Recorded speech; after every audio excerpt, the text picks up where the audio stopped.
अध्याय 41 युद्ध के लिए तैयार। आधी रात को उत्पाद लॉन्च हुआ और पार्वती और बाकी बड़े लोग कॉन्फ्रेंस रूम में बैठे थे। किसी ने पूछा, बॉस क्या अध्यक्ष को यहाँ नहीं होना चाहिए?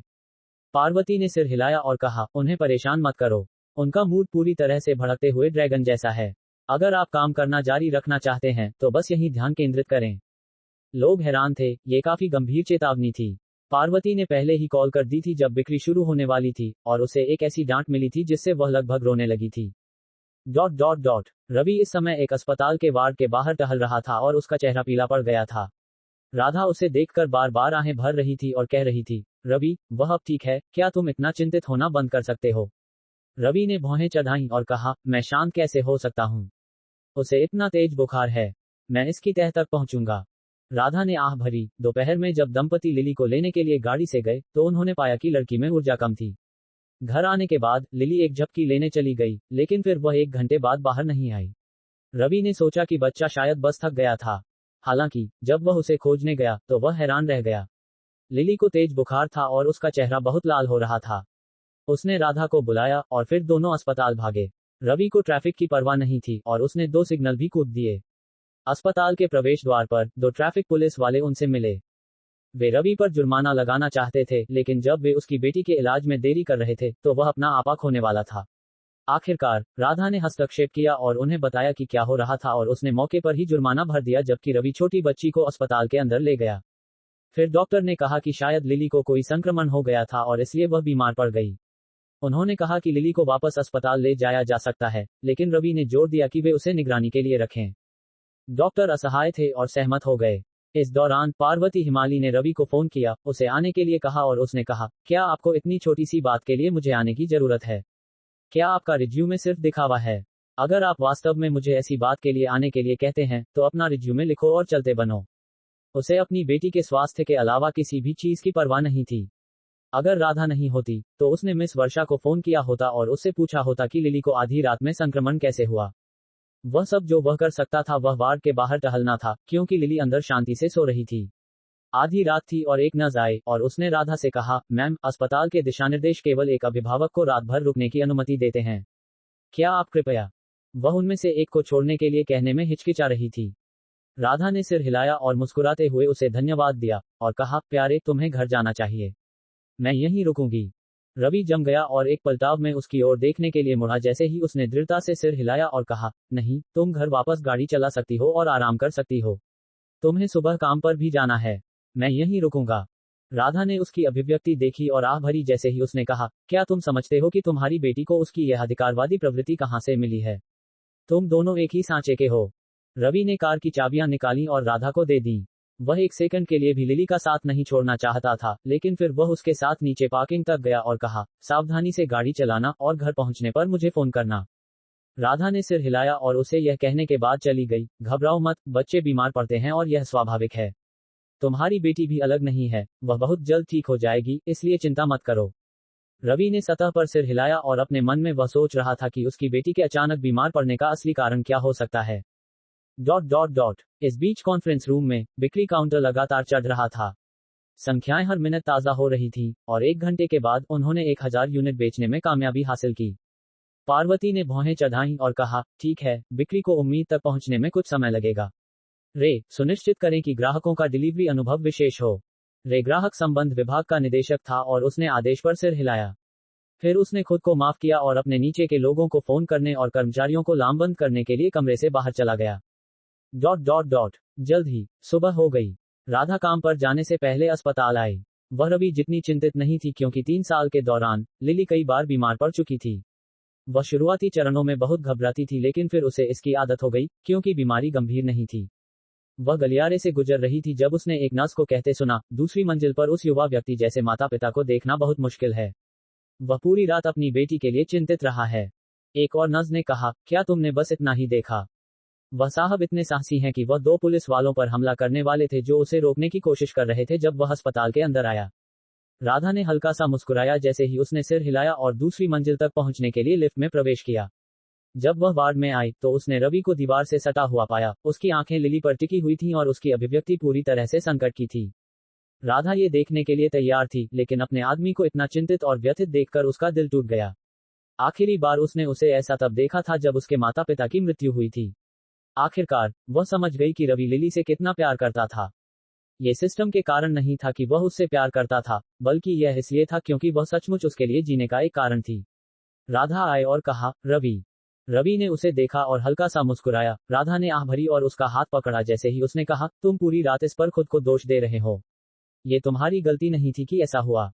रवि ने आह भरी और कहा, ठीक है, अगर तुम ऐसा कहती हो, राधा। इस क्षण लिली अपनी तरफ मुड़ी और जाग गई। रवि दौड़कर उसके पास गया और उससे धीरे से पूछा, बच्चे, तुम कैसा महसूस कर रही हो? लड़की ने नींद में जवाब दिया, मुझे कछुआ बाबा महसूस हो रहा है। रवि भ्रमित था और राधा ने कहा, वह थोड़ी धीमी महसूस कर रही है, क्योंकि वह अभी अभी जागी है। युवा व्यक्ति ने सिर हिलाया और फिर उसने राधा को लड़की को कुछ पानी देते हुए देखा। लिली ठीक से जाग गई और पूछा, बाबा, हम कहाँ हैं? रवि ने उसके बाल सहलाते हुए जवाब दिया, हम अस्पताल में हैं बच्चे, तुम बीमार थी इसलिए हम यहाँ आए। लिली ने सिर हिलाया और कहा, मुझे कुछ ऐसा लगा होगा जो सेबेस्टियन को था। रवि ने सिर हिलाया और कहा, मैं तुम्हारी शिक्षिका से पूछूंगा कि यह क्या है। थोड़ी देर बाद हम घर जाएंगे और तुम ठीक से आराम कर सकती हो। पिंक होस्ट, अब जब आपकी बेटी जाग गई है, हिसाब चुकता करने का समय आ गया है। आपके व्यवसाय को सिस्टम द्वारा प्रतिबंधित कर दिया गया है जब तक कि आप इस स्थिति की तह तक नहीं पहुंच जाते और यह नहीं पता लगा लेते कि आपकी बेटी को क्या हुआ था। यहाँ मकसद आपको ये सिखाना है कि आपको सतर्क रहने की जरूरत है। आपकी बेटी में ऊर्जा कम थी और यह उसके बीमार पड़ने का शुरुआती लक्षण था। आप उससे पूछ सकते थे कि क्या कुछ गलत था और आसानी से अस्पताल में ये रात टाल सकते थे। बच्चे अपनी स्थिति को स्पष्ट करने में असमर्थ होते हैं और माता पिता का काम उन पर नजर रखना होता है। आपने काम में फेल हुए और इसलिए आपको दंडित किया जा रहा है। अपने व्यवसाय को बहाल करने के लिए कृपया 24 घंटे के भीतर पता करें कि वह कैसे बीमार पड़ी। अध्याय 42, प्रतिबंध हटे। रवि ने गहरी सांस ली। उसे इस बात से कोई फर्क नहीं पड़ा कि उसे सिस्टम द्वारा दंडित किया जा रहा है। ये वास्तव में उसकी गलती थी। युवा व्यक्ति ने गहरी सांस ली और फिर वह सुबह के दौरे के लिए डॉक्टर के आने का धैर्यपूर्वक इंतजार करने लगा। सुबह के 10 बजे थे जब डॉक्टर स्थिति की जांच करने आया। उसने लिली से कुछ सवाल पूछे और कहा, आप घर जाने के लिए तैयार हैं, छोटी बच्ची। यह आपकी त्वरित रिकवरी का इनाम है। उसने अपनी जेब में हाथ डाला और एक लॉलीपॉप निकाला। उसने इसे लिली को दिया, जिसने मुस्कुराकर उसे धन्यवाद दिया। डॉक्टर ने रवि को देखा और कहा, श्रीमान कुमार, अगर मैं आपसे कुछ कहना चाहूं। रवि ने सिर हिलाया। लिली के जागने के बाद वह अब शांत हो गया था। उसने छोटी लड़की को आंख मारी और उसके मुस्कुराने के बाद बाहर निकल गया। डॉक्टर ने अपना स्टेथोस्कोप अपनी गर्दन में लटकाया और उसने कहा, मैं समझता हूं कि आप अपनी बेटी से बहुत प्यार करते हैं और उसे बीमार देखना दर्दनाक होगा, लेकिन मैं आपसे ये कहना चाहूंगा, सर। अगर हम बीमार नहीं पड़ते, तो हमारे शरीर में कोई प्रतिरक्षा विकसित नहीं होती। यही कारण है कि अगली बार जब कोई डॉक्टर कहे कि आपका बच्चा ठीक है, तो कृपया उन पर विश्वास करें। रवि ने सिर हिलाया और कहा, मैं माफी चाहता हूं, डॉक्टर। मैं भविष्य में ध्यान दूंगा। डॉक्टर ने सिर हिलाया और अपनी टीम के साथ चला गया। रवि ने आह भरी। वह कमरे के अंदर गया और लिली को अपने हाथ में लॉलीपॉप से खेलते हुए पाया। उसने उसे देखा और चमकदार तरीके से मुस्कुराए। रवि उसके पास जाने और उसे गले लगाने से खुद को रोक नहीं पाया। लिली ने धीरे से पूछा, बाबा, क्या हुआ? रवि ने सिर हिलाया और जवाब दिया, कुछ नहीं मेरे प्यारे, मैं बस तुम्हारी चिंता कर रहा था। मैं तुमसे बहुत प्यार करता हूँ। लिली ने उसकी बांह पकड़ी और कहा, मैं भी आपसे प्यार करती हूँ बाबा। एक नर्स ने दरवाजा खटखटाने के बाद अंदर आकर कहा, माफ कीजिए, सर। आप बिल का भुगतान कर सकते हैं और घर जा सकते हैं। रवि ने सिर हिलाया और जवाब दिया इससे पहले कि उसने लिली को अपनी बाहों में उठाया और कमरे से बाहर निकल गया। वे रिसेप्शन काउंटर पर पहुंचे और रवि ने बिल का भुगतान किया इससे पहले कि उसने लिली को गाड़ी में ले गया और घर की ओर चला गया। जब वे सड़क पर थे, रवि का फोन बजा। कॉल करने वाली मिस वर्षा थी। युवा व्यक्ति ने भौहें चढ़ाई लेकिन वह शांत हो गया और कॉल उठा ली। उसने कहा, नमस्ते। लड़की ने जवाब दिया, नमस्ते, श्रीमान कुमार। मैं प्राइमल प्राथमिक विद्यालय से शिक्षिका वर्षा बोल रही हूँ। मैं पूछना चाहती थी कि लिली आज स्कूल क्यों नहीं आई। रवि ने पूछा, मिस वर्षा, मैं अभी अभी अस्पताल से निकला हूँ। लिली को कल रात वहां भर्ती कराया गया था क्योंकि उसे तेज बुखार था। शिक्षिका हैरान थी और रवि ने जारी रखा, मिस वर्षा, मैं आपसे इस मुद्दे के बारे में कुछ पूछना चाहता था। क्या आप मुझे बता सकती हैं कि कक्षा में कोई और बीमार था? शिक्षिका ने जवाब दिया, खैर, एक छात्र सिरदर्द और सर्दी की शिकायत कर रहा था। रवि ने कहा, मैं समझ गया, ठीक है, मैं लिली को कल स्कूल ले आऊंगा। ये कहकर उसने कॉल काट दी और मिस वर्षा को कोई शिष्टाचार नहीं दिखाया। महिला को भी ऐसी रूखी प्रतिक्रिया की उम्मीद नहीं थी और वह फोन स्क्रीन को घूरती रह गई। रवि ने कॉल काट दी और फिर विनय ट्रस्ट के प्रबंधक एस्टन आग का नंबर डायल किया। कॉल बहुत जल्दी कनेक्ट हुई और उठा भी लिया गया। रवि ने पूछा, नमस्ते श्रीमान आक, क्या आप ठीक हैं? एस्टन आक ने जवाब दिया, हाँ श्रीमान कुमार, आपके आशीर्वाद के लिए धन्यवाद। मैं ठीक हूँ, कृपया मुझे बताएं, क्या आपके पास कोई निर्देश हैं? रवि ने धीरे से गुनगुनाया और कहा, मैं पूछना चाहूंगा कि क्या हम संभवतः स्कूल में एक नया नियम बना सकते हैं? एस्टन आक ने भौहें चढ़ाईं, लेकिन फिर उसने सच्चाई के साथ जवाब दिया, हाँ, नियम के परिणामों के आधार पर हम एक नया नियम बना सकते हैं। रवि ने कहा, मैं एक नियम बनाना चाहूंगा कि यदि कोई बच्चा बीमार महसूस कर रहा है, तो माता पिता को उन्हें स्कूल नहीं भेजना चाहिए, और किसी भी गलत बीमार छुट्टी को रोकने के लिए इन हाउस डॉक्टर द्वारा मेडिकल प्रमाणन आवश्यक है। एस्टन आक ने इसके बारे में सोचा और कहा, सर, मैं इस पर बोर्ड के साथ चर्चा करूंगा और कुछ दिनों में आपको इसके बारे में बताऊंगा। रवि ने आह भरी और जवाब दिया, श्रीमान आक, मैं समझता हूं कि आप और बाकी ट्रस्टी बहुत व्यस्त हैं, लेकिन बात यह है कि मेरी बेटी को अभी अभी एक संक्रमण हुआ क्योंकि एक माता पिता लापरवाह थे और अपने बच्चे को स्कूल भेज दिया। यदि ऐसे मामले बने रहते हैं तो यह अन्य बच्चों को भी नुकसान पहुंचाएगा।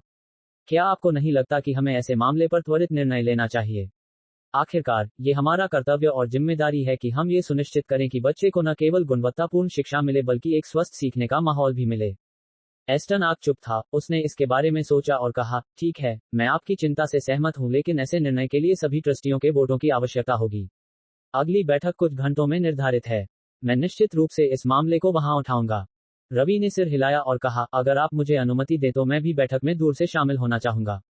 मैं शायद थोड़ा ज्यादा आलोचनात्मक लग सकता हूं, लेकिन फिर भी मैं अपनी राय उन सभी तक पहुंचाना चाहूंगा।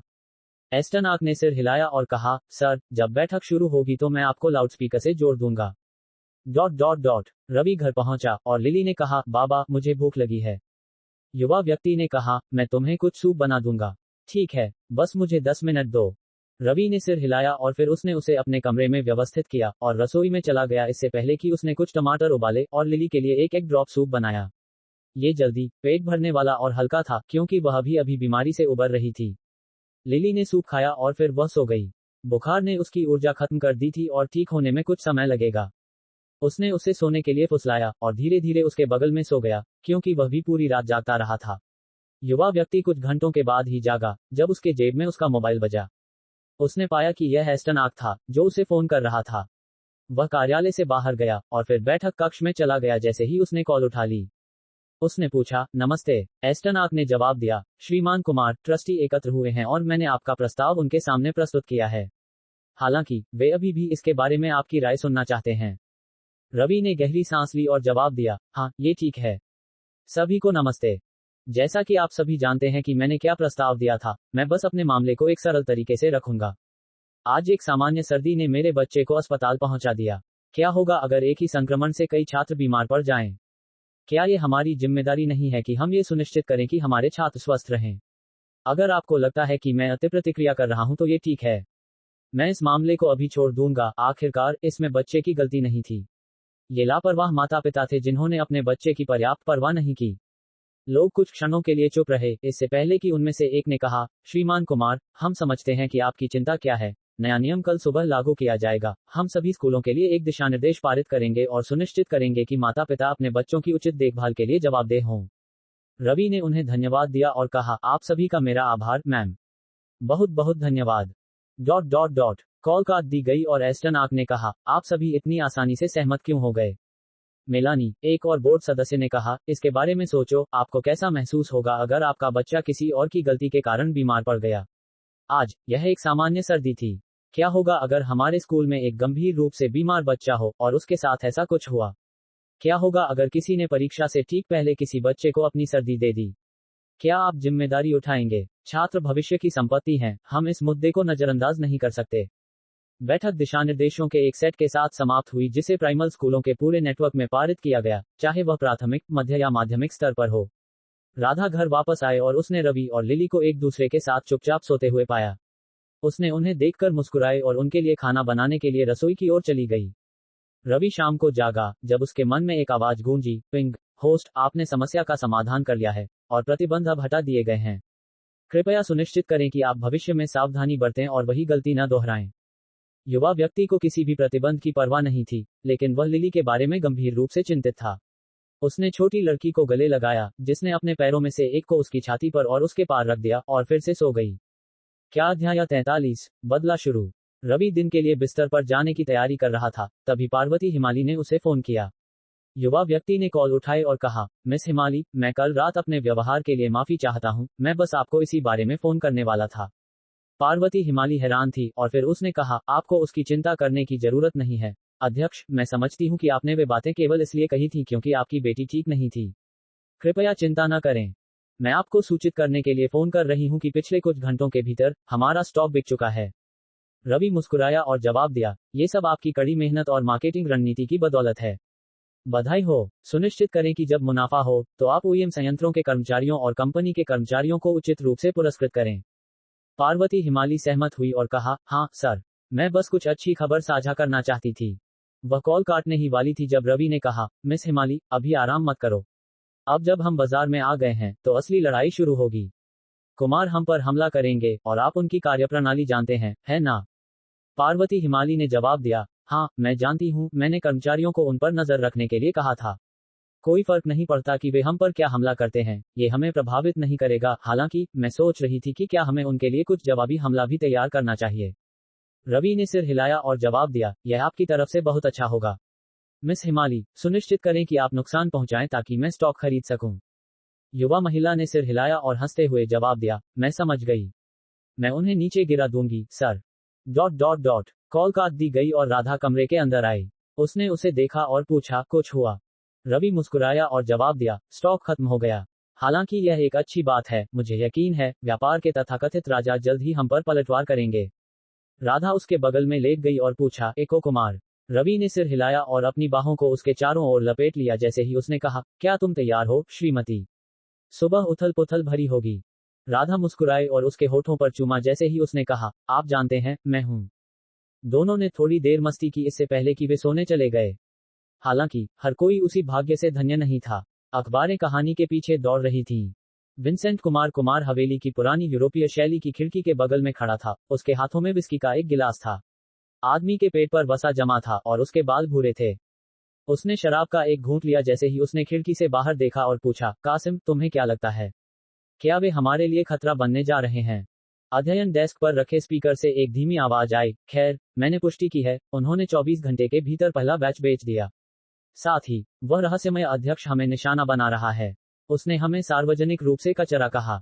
विंसेंट ने कोई टिप्पणी नहीं की, लेकिन अपनी शराब का एक घूंट लिया और कहा, ये सच है, मेरे भाई के निधन के बाद हम अपने पुराने स्वरूप के खोल में सिमट गए हैं।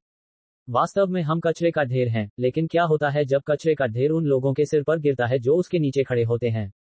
कासिम ने कहा, वे दम घुटने से मर जाते हैं।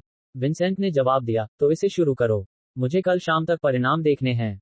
कासिम ने जवाब दिया, सर, वह पार्वती हिमाली निर्माण साम्राज्य की कर्मचारी थी। विंसेंट ने भौहें चढ़ाईं और कहा, मुझे नहीं लगता कि विनय या उसके पिता इस बारे में कुछ कहेंगे। आप उससे एक अलग व्यक्ति के रूप में निपट सकते हैं, लेकिन प्राइमल परिवार को इसमें मत घसीटो। वे लोग अच्छे नहीं हैं।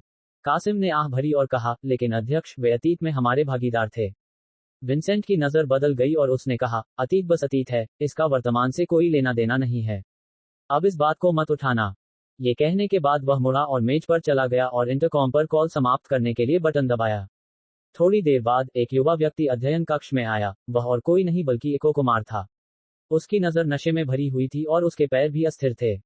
उसने विंसेंट को देखा और पूछा, ये तितली टेक्नोलॉजी का अध्यक्ष कौन है? विंसेंट ने अपना गिलास मेज पर रखा, अपने बेटे के पास चला गया और उसे जोर से थप्पड़ मारा। एको कुमार लड़खड़ाया और जमीन पर गिर गया इससे पहले कि उसने अपना सिर उठाया और पूछा, तुम्हें क्या हो गया है पिताजी? विंसेंट कुमार ने गहरी सांस ली और अपना गिलास उठाने के लिए वापस मेज पर चला गया और कहा, तुम हमेशा शिकायत करते हो कि मैं तुम्हारी तुलना रवि से करता हूँ, है ना? तुम जानना चाहते हो कि मैं ऐसा क्यों करता हूँ? क्योंकि मैं चाहता था कि तुम उससे बेहतर बनो। क्या मैं गलत था? शायद, लेकिन अगर वह बच्चा आसपास होता तो ये तितली टेक्नोलॉजी अपना पहला उत्पाद लॉन्च करने से पहले ही ढह जाती। तुम्हें देखो, सीधे खड़े होने की भी क्षमता नहीं है, और एक बार खुद कुछ करो। हारने वाले, विनय प्राइमर्स की मदद के बिना तुम तीसरी श्रेणी के छोटे मोटे काम करने वाले से ज्यादा कुछ नहीं हो और मुझे तुम्हारा पिता होने पर निराशा है। ऐसा लग रहा था कि पिता और पुत्र के बीच संबंध बहुत अच्छे नहीं थे। एको कुमार ने अपने पिता को घूर कर देखा इससे पहले कि वह खड़ा हुआ और कहा, अगर आप चाहते थे कि मैं अपने बेशकीमती भतीजे से बेहतर बनूं, तो आपको मुझ पर तब ध्यान देना चाहिए था जब मैं बड़ा हो रहा था, बजाय इसके कि तुम जहां भी छेद मिलता वहीं अपनी मनमानी करते। विंसेंट कुमार, अगर तुम्हें इतना घमंड है कि तुम्हें लगता है कि मैं विनय प्राइमस के बिना कुछ भी नहीं होता, तो तुमने अपने ही भाई के खिलाफ साजिश करने के लिए सहमति क्यों दी? विंसेंट कुमार कांप गया और चिल्लाया, चुप हो जाओ। एको हंसा और कहा, क्या सच सुनकर चोट लगी? मैं अकेला नहीं हूं जो कुछ भी नहीं होता। अगर मैं तीसरी श्रेणी का छोटा मोटा काम करने वाला हूं तो तुम सिर्फ दूसरी श्रेणी के परजीवी हो। विंसेंट कुमार ने गुस्से में अपना विस्की का गिलास एको पर फेंका, लेकिन बाद वाले ने झुककर कहा, मुझे वैसे ही मार दो जैसे तुमने उन्हें मारा। क्या तुम्हें लगता है कि मुझे नहीं पता कि तुम ही थे जिसने विनय को रवि को खत्म करने के लिए कहा था जब वह कर सकता था, अन्यथा भविष्य चिंताजनक होगा। विंसेंट कुमार एको पर झपटा और फिर बाद वाला दूर चला गया जैसे ही उसने कहा, मैं जा रहा हूं बूढ़े आदमी। मुझे उम्मीद है कि तुम जल्द मर जाओगे। ये कहकर एको अध्ययन कक्ष से बाहर चला गया और जगह छोड़ दी। विंसेंट अपनी जगह पर खड़ा था, हौंकते और जोर से सांस लेते हुए जैसे ही उसने अपनी बाईं छाती को रगड़ा। ये कहना झूठ होगा कि उसके इकलौते बेटे को इस तरह उससे बात करते हुए देखकर उसके दिल में दर्द नहीं हुआ। उसने अपनी मुट्ठी भींच ली और फिर खुद को शांत किया जैसे ही वह अपने कमरे में सेवानिवृत्त हुआ। अगली सुबह रवि ने लिली को स्कूल छोड़ा और अपने रूखे व्यवहार के लिए मिस वर्षा से माफी मांगी। साथ ही उसने प्रिंसिपल के कार्यालय का भी दौरा किया। उसने प्राइमल स्कूल फंड के माध्यम से दान के बारे में एक मुद्दे पर चर्चा की और दूरदराज के इलाकों या गरीब परिवारों के बच्चों को बेहतर गुणवत्ता वाली शिक्षा प्राप्त करने में मदद करने के बारे में बात की। फिर वह घर वापस आया। राधा अपने काम पर निकल गई थी। युवा व्यक्ति ने लैपटॉप खोला और अर्थशास्त्र की खबरें चलाईं। उसने शेयर बाजार की निगरानी शुरू की। जैसे ही उसने कुछ भी गिरते हुए देखा, उसने शेयरों में 10,000 रुपए की छोटी राशि का निवेश किया। ये सभी कंपनियां कुमार ग्रुप की सहायक कंपनियां थीं। ये कुमार ग्रुप की स्थिति थी, एक धीमी लेकिन स्थिर गिरावट। जबकि वह अपने बम रख रहा था, पार्वती हिमाली ने उसे फोन किया और रिपोर्ट दी, बॉस, कुमारों ने अपनी चालें चलना शुरू कर दिया है। उन्होंने छोटे ओईएम निर्माताओं को हमें पुर्जे की आपूर्ति करने से रोक दिया है। रवि ने गुनगुनाया और कहा, ये छोटे निर्माता कोने में मजबूर हैं, उनमें से कुछ को खरीदने की कोशिश करो और हमारे पास जो स्टॉक है उससे उत्पादन जारी रखो। जहां तक पलटवार का सवाल है, यह आप पर निर्भर है। सीईओ हिमाली मुस्कुराए और जवाब दिया, ये बहुत जल्द लाइव होने वाला है, मुझे उम्मीद है कि आप तैयार हैं। रवि ने अपनी भौहें चढ़ाईं और कहा, मैं इसका इंतजार कर रहा हूं। निश्चित रूप से कॉल कटने के कुछ मिनट बाद चैनल पर एक खबर चलाई गई। ये स्टेफनी मार्शल है, जो यहां अनकोन राजधानी में शुद्ध रेस्तरां से सीधी रिपोर्टिंग कर रही है। अभी अभी इस प्रतिष्ठित रेस्तरां और लग्जरी पाक कला की दुकानों के प्रतीक पर खाद्य सुरक्षा ब्यूरो और पुलिस अधिकारियों ने एक साथ छापा मारा है। ये बताया गया कि शेफ भोजन में थोड़ी मात्रा में नशीले पदार्थ मिला रहे थे, जिससे समय के साथ लोग यहां परोसे जाने वाले भोजन के आदी हो गए हैं। चौंकाने वाली बात यह है कि यह प्रतिष्ठान इको कुमार द्वारा चलाया जाता है, जो प्रसिद्ध व्यापारिक परिवार के युवा मालिक हैं जिन्होंने एक कार दुर्घटना में बड़े मालिक और उनकी पत्नी को खो दिया था। जैसे ही वह बात कर रही थी, अचानक पुलिस ने रेस्तरां के कर्मचारियों को कारों तक ले जाना शुरू कर दिया और उन्हें अंदर ले गई। रिपोर्टर फिर से बहुत उत्साहित हो गया और स्थिति की रिपोर्टिंग करने लगा। रवि मुस्कुराया और कहा, मुझे आश्चर्य है कि क्या विंसेंट अपने बेटे को अस्वीकार करेगा, या इससे पहले कि वह कुछ कर पाता, उसका दिल फट जाएगा। अध्याय 44, युद्ध की रणनीति। दोपहर में रवि लिली को स्कूल से लेने के लिए कार लेकर घर से निकला। उसने ध्यान से देखा कि उसकी बेटी सुस्त तो नहीं महसूस कर रही थी या ऐसा कुछ भी। हालांकि जब उसने उसे बताया कि वह ठीक है और उसकी ऊर्जा सामान्य लग रही थी, तो रवि उन्हें वापस घर ले आया। घर में घुसते ही लिली ने सबसे पहले अपने हाथ धोए और सीधे डाइनिंग टेबल पर सो रही छोटी ग्रे बिल्ली मोमो की ओर दौड़ पड़ी। लिली ने बिल्ली को हल्के से सहलाया और धीरे से कहा, मोमो, आज लिली ने तुम्हारे लिए क्लास में एक कॉलर बनाया है। वह फिर अपने कमरे में वापस भागी, फिर एक छोटा गुलाबी कॉलर हाथ में लेकर बिल्ली के पास वापस आए। रवि हैरान था और उसने पूछा, बच्चे, तुम्हें ये कॉलर कहाँ से मिला? लिली ने चमकते हुए मुस्कुराया और कहा, मैंने इसे क्लास में बनाया। मिस वर्षा ने मुझे सिखाया। रवि ने सिर हिलाया और प्यारे कॉलर को देखते हुए लिली के सिर पर हाथ फेरा और कहा, बहुत अच्छा काम। फिर उसने उसे खाना परोसा और लिली ने उसके बाद एक छोटी झपकी ली। शाम को राधा घर लौटी। रवि ने उसे गले लगाकर अभिवादन किया। चूंकि उसके मासिक धर्म का तीसरा दिन था, उसे ज्यादा दर्द नहीं था और उसका मूड स्थिर हो गया था। रवि ने उसके लिए हरी चाय का एक कप बनाया और कुछ कुकीज के साथ परोसा। लिली जागी और वे पियानो सबक और स्ट्रीम सत्र के लिए बैठ गए। रवि ने उसे नई चीजें सिखाने की जल्दी नहीं की। उसने समझाया, खैर, लिली बीमार पड़ गई और कुछ दिनों के लिए अभ्यास छूट गया। अब वह ठीक है, तो हम पिछले पाठों के संशोधन के साथ शुरू करेंगे। लिली ने सिर हिलाया और फिर उन्होंने पाठ शुरू किया। राधा सोफे पर पीछे झुक गई और रवि के लिली और स्ट्रीम दर्शकों को मार्गदर्शन करते हुए हल्की आवाजों के साथ हल्के संगीत का आनंद लिया। 1 घंटे बाद स्ट्रीमिंग सत्र समाप्त हो गया और लिली अपना होमवर्क करने के लिए स्टूल से उठी और रवि लोगों के लिए कुछ खाना बनाने के लिए रसोई में चला गया। रात का खाना तय होने के बाद परिवार आराम करने ही वाला था, तभी रवि का फोन बजा। उसने अपनी भौहें चढ़ाईं और फिर उसने कॉल उठाई। दूसरी तरफ माको था। नमस्ते, मुझसे हमेशा की जगह पर मिलो, मेरे पास कुछ अच्छा सामान है। रवि सहमत हो गया और उसे बताया कि वह आधे घंटे में आ जाएगा। उसने अपनी अलमारी से एक काली हुडी उठाई और उसे पहन लिया। राधा ने ये देखा और पूछा, कुछ गंभीर है? रवि ने सिर हिलाया और जवाब दिया, एक निजी जासूस से मिलने जा रहा हूं, उनसे कुमारों के हालिया जीवन के बारे में जानकारी निकलवाई थी। राधा ने सिर हिलाया और कहा, सावधान रहना, मैं तुम्हारा इंतजार करूंगी। रवि ने सिर हिलाया और अपनी कार की चाबियां उठा रहा था, तभी राधा ने कहा, सेडान ले लो, ये काली है और इसे ट्रैक करना मुश्किल होगा।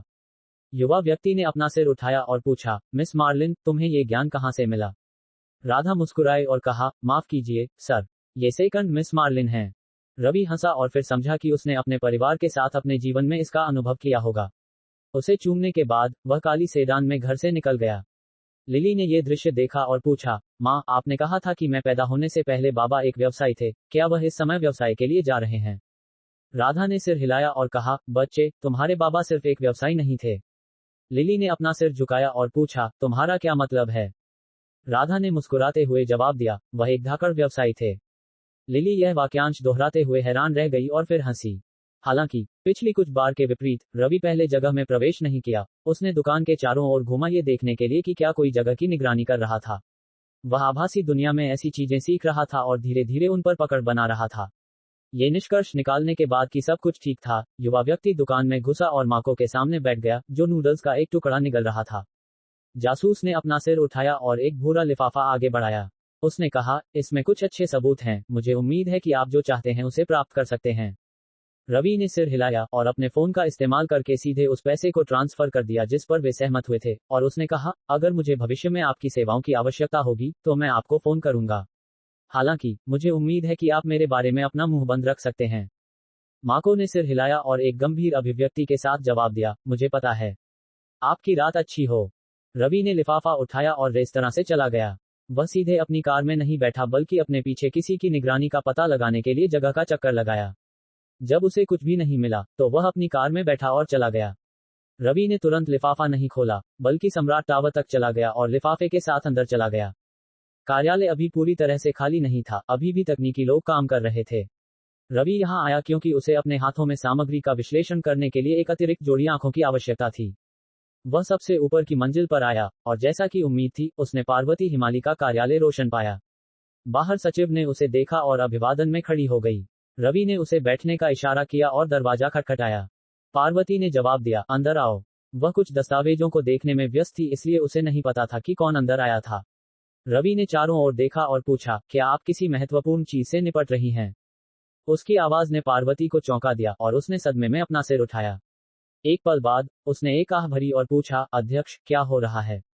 क्या आपको कुछ चाहिए था? रवि ने सिर हिलाया और उसे सोफे और मेज की ओर इशारा किया। जैसे ही उसने सामग्री निकाली और जगह पर फैला दी। कुछ तस्वीरें और कुछ दस्तावेज थे। रवि ने तस्वीरों पर नजर डाली और मुस्कुराया। जैसे ही उसने कहा, मिस हिमाली, आप यहाँ एक दावत से चूक रही हैं। पार्वती आखिरकार अपने होश में आए और उसके पास चली गई, और जब उसने तस्वीरों पर नजर डाली तो वह चिल्लाई, आपको ये कहां से मिले, सर? रवि ने शांति से जवाब दिया, इस समय ये कहने वाली सही बात नहीं है ना मिस सीईओ? पार्वती ने गहरी सांस ली और उसने कहा, मुझे पता है, सर। रवि ने उसे एक दस्तावेज दिया और कहा, एको कुमार द्वारा चलाए जा रहे कुछ व्यवसाय के सबूत, और यहाँ की तस्वीरें उन सभी को उसके संदिग्ध कामों से जोड़ती हैं। डिजाइनर कपड़ों का उद्योग, पसीना बहाने वाली फैक्ट्रियों और नकली लग्जरी उत्पादों का एक मोर्चा है। जैसा कि लगता है, ये सभी ऑपरेशन परिष्कृत और बड़े हैं। आंतरिक समर्थन के बिना उनके लिए इतनी कुशलता से इन सब को चलाना और दिन के उजाले में बाहर निकलना संभव नहीं है। पार्वती हैरान थी। जितना अधिक उसने इन चीजों को देखा उतना ही उसे रवि की दक्षता से डर लगा। उसे छोड़ो, रवि भी हैरान था कि माको को ये सब 4 दिनों में कैसे मिला। उसने कहा, अपने स्रोतों से इन चीजों की पुष्टि करवाओ। अगर यह सब ठोस है तो इसे सभी मीडिया चैनलों के गेट पर फेंक दो।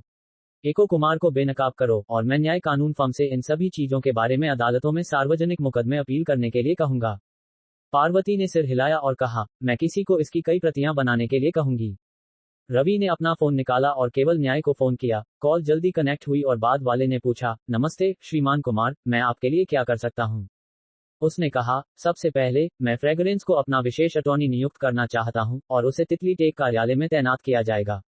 कंपनी उसके वेतन का प्रबंधन करेगी। जहां तक आपकी फर्म का सवाल है, मैं आपको कुछ सामग्री भेज रहा हूं। यदि आप इसका उचित उपयोग कर सकते हैं तो फर्म बाकी सबसे ऊपर उठ जाएगी। श्रीमान न्याय केवल भ्रमित था और कहा, जैसा आप कहें सर, मैं सामान प्राप्त करने के लिए यहां रहूंगा। जहां तक फ्रेगरेंस का सवाल है, मैं मानव संसाधन विभाग को इस मुद्दे को संभालने के लिए सूचित करूंगा। हम उसे उसके पिछले वेतन का 1/4 देंगे। वह एक प्रतिभाशाली वकील है और मैं नहीं चाहता कि वह किसी अन्य फर्म से खेले और मुझे परेशान करे। रवि हंसा और उससे सहमत हो गया। इससे पहले कि कॉल काट दी गई, पार्वती ने अपनी सचिव को कॉपी करने का काम संभालने का निर्देश दिया और फिर उसने पूछा, सर, हमें उन ओईएम कंपनियों के बारे में क्या करना चाहिए जो हमारे पुर्जे रोक रही हैं? युवा व्यक्ति बड़ी खिड़कियों से बाहर देखने के लिए मुड़ा और कहा, कभी कभी आपको काम करने के लिए ग्रे क्षेत्र में प्रवेश करना पड़ता है। मुझे लगता है कि अब समय आ गया है कि हम भी वह कदम उठाएं। पार्वती हिमाली हैरान थी और फिर उसने रवि को कहते सुना, इन फर्मों के मजदूर संघ प्रमुखों और प्रतिनिधियों के साथ एक बैठक की व्यवस्था करें। उन्हें आने के लिए कुछ पैसे दें। महिला तेज दिमाग वाली थी और वह आखिरकार समझ गई कि रवि का ग्रे क्षेत्र में जाने से क्या मतलब था। शुरू में उसने सोचा था कि वह हत्या या आगजनी जैसा कुछ क्रूर करेगा, लेकिन अब जब उसे एहसास हुआ कि उसका इरादा कंपनियों की दीवारों में सेंध लगाने का था, तो उसे राहत मिली।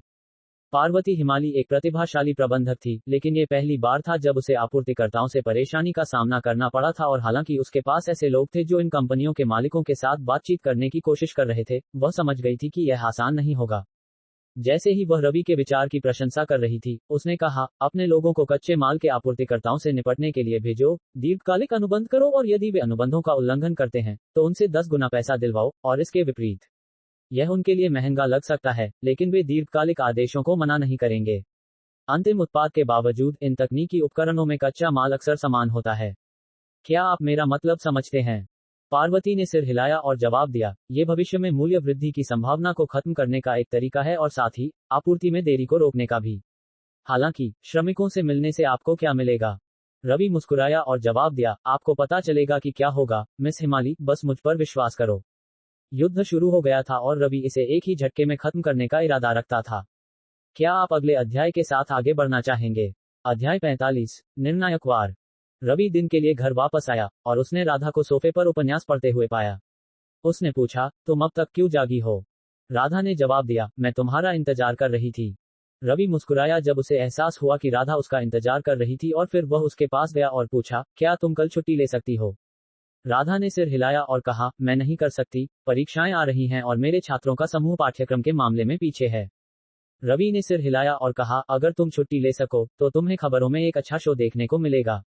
राधा मुस्कुराई और जवाब दिया, खैर, जब मैं कर सकूंगी तो मोबाइल पर उसे फॉलो करूंगी। मुझे उम्मीद है कि वे परेशान होंगे। युवा व्यक्ति ने सिर हिलाया और वे दोनों सोने चले गए। कुमार ग्रुप के लोग सहज थे, क्योंकि उन्हें लगा कि तितली टेक्नोलॉजीज को ओईएम कंपनी के मालिकों के साथ नई शर्तों पर बातचीत करने में मुश्किल हो रही थी। हालांकि यह इतना आसान नहीं होगा। सुबह हालांकि कुमार ग्रुप को एक बड़ा झटका लगा। विभिन्न मीडिया चैनल वित्तीय धोखाधड़ी और गुप्त काले अभियानों की खबरें प्रसारित कर रहे थे। फिर चौंकाने वाली खबर आई कि पुलिस इको कुमार की तलाश में थी, जो कहीं छिपा हुआ था। विंसेंट कुमार अपने कार्यालय में टेलीविजन स्क्रीन को शांति से देख रहा था और हर गुजरते सेकंड के साथ उसकी आंखें ठंडी होती गईं।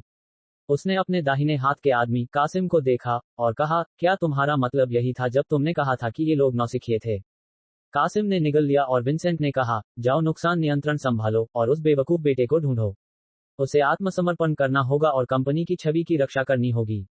हम उसके कार्यों की जिम्मेदारी लेने के लिए किसी और को ढूंढेंगे। कासिम ने जल्दी से सिर हिलाया और जनसंपर्क टीम और अन्य चीजों को लामबंद करने के लिए दौड़ पड़ा। जैसे ही उसने खबर देखी, उसने सोचा कि वह व्यक्ति कौन था जिसने ऐसा दृश्य बनाया। रवि ने लिली को स्कूल छोड़ा और राधा को उसके काम पर छोड़ने के बाद वह तितली टेक्नोलॉजीज के कार्यालय गया। उसने अपनी कार पार्किंग में खड़ी की और सबसे ऊपर की मंजिल पर आया। उसने देखा कि कुछ आदमी कॉन्फ्रेंस रूम में बैठे थे, कमरे के चारों ओर देख रहे थे और सावधान अभिव्यक्तियों के साथ एक दूसरे से बात कर रहे थे। उसने कुछ मिनट इंतजार किया और पार्वती हिमाली को अपनी सचिव के साथ आते हुए पाया। युवा सीईओ ने अपने पीछे की लड़की से फाइलों का सेट लिया और कहा, अध्यक्ष, लोग यहाँ हैं। रवि ने सिर हिलाया और पूछा, क्या वे खुद आए या आपको कुछ खर्च करना पड़ा? पार्वती हिमाली मुस्कुराए और जवाब दिया, इस दुनिया में कौन कुछ भी मुफ्त में करेगा।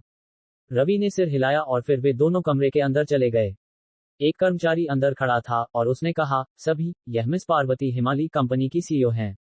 लोग मामूली कपड़ों में थे और साफ और बेदाग पार्वती हिमाली को देखकर वे खड़े हो गए। युवा महिला ने उन्हें अपना हाथ हिलाया और रवि के लिए कुर्सी खींची। बाद वाले को भी कोई झिझक नहीं थी। वह बैठ गया और कहा, सभी बैठ जाए। लोग बैठ गए और महसूस किया कि इस युवा व्यक्ति के पास युवा महिला से अधिक अधिकार था। रवि ने सभी लोगों पर नजर डाली। इससे पहले उसने पूछा, खैर सज्जनों, आपको आज यहाँ किसी ऐसी चीज के लिए आमंत्रित किया गया है जिसमें आपके जीवन को बदलने की क्षमता है। उसके सामने बैठे 5 आदमी बड़े दावों से चौंक गए और उनमें से एक ने पूछा, सर आप क्या कहना चाहते हैं? रवि ने जवाब दिया, मैं आपको और आपके साथ काम करने वाले सभी मजदूरों को काम पर रखना चाहता हूं। मेरी कंपनी उन लोगों के लिए आवास की व्यवस्था करेगी जिनके पास कोई नहीं है और बीमा और पेंशन फंड भी प्रदान करेगी। आपकी वेतन भी 50% बढ़ाई जाएगी। तो एक पल के लिए सोचें। उसके शब्दों ने लोगों को अचंभित कर दिया, यहां तक कि पार्वती भी हैरान थी। रवि ने अविश्वासी पुरुषों को देखा और पूछा, सच होने के लिए बहुत अच्छा लगता है ना? लोगों ने सिर हिलाया और रवि ने पूछा, मुझे बताओ कि 5 कारखानों में काम करने वाले लोगों की संयुक्त आय क्या है? एक आदमी ने कहा, हम क्रिस्टल ओईएम में काम करते हैं और संयुक्त रूप से सभी पुरुष लगभग 20 लाख कमाते हैं। हमारे पास 100 आदमी हैं। इसके बाद बाकी लोगों ने भी अपनी संख्या बताए और आंकड़े बहुत करीब थे। रवि ने सिर हिलाया और कहा, खैर, मैं आप सभी को एक बेहतर प्रस्ताव दूंगा। मैं चाहता हूं कि आप सभी अपने लोगों को एक समूह में संगठित करें और मालिकों के खिलाफ सामूहिक हड़ताल पर जाएं। इसके लिए मैं आपको 3 महीने का वेतन अग्रिम दूंगा। आपके सभी आदमियों को, जो लगभग 3 करोड़ रुपए है। ये संभव लगता है ना? लोगों ने थोड़ी देर सोचा और एक अधेड़ उम्र के आदमी ने पूछा, सर आप हमें कितने समय तक हड़ताल करने के लिए कहेंगे? रवि मुस्कुराया और जवाब दिया, 2 हफ्ते के लिए। ठीक लगता है। एक और आदमी ने अपना हाथ उठाया और कहा, सर क्या हम इसके बारे में सोच सकते हैं? रवि ने सिर हिलाया और खड़ा हो गया जैसे ही उसने कहा, आपके पास इसके बारे में सोचने के लिए कुछ घंटे हैं। मैं आपका जवाब लेने के लिए वापस आऊंगा। हालांकि ये जान लें, अगर आप सहमत हुए तो मैंने पहले जो कुछ भी कहा था वे भी संभव होंगे। मैं आपसे छिपाऊंगा नहीं, मेरा इरादा आपके मालिकों को एक नर्म बिक्री के लिए मजबूर करना है। ये कहकर वह पार्वती के साथ कमरे से बाहर निकल गया। आदमी अवाक रह गए और उनमें से एक ने कहा, ये युवा आदमी बहुत परिचित लगता है। साथ ही उसकी शर्तें भी बुरी नहीं हैं। किसी ने विरोध करने के लिए खड़ा हुआ और बहस शुरू हो गई। रवि और पार्वती बाद वाले के कार्यालय में बैठे थे और उसने पूछा, बॉस, मैं समझती हूँ कि आप क्या करना चाहते हैं, लेकिन क्या इन पुरुषों को अपनी योजनाओं के बारे में बताना आवश्यक था? क्या होगा अगर वे बाहर गए और लीक कर दिया?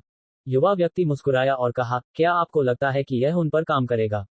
इस समय वे विंसेंट कुमार का अनुसरण कर रहे हैं और जो होने वाला है वह कुछ ऐसा है जिसमें वह बूढ़ा आदमी उनकी मदद नहीं कर पाएगा।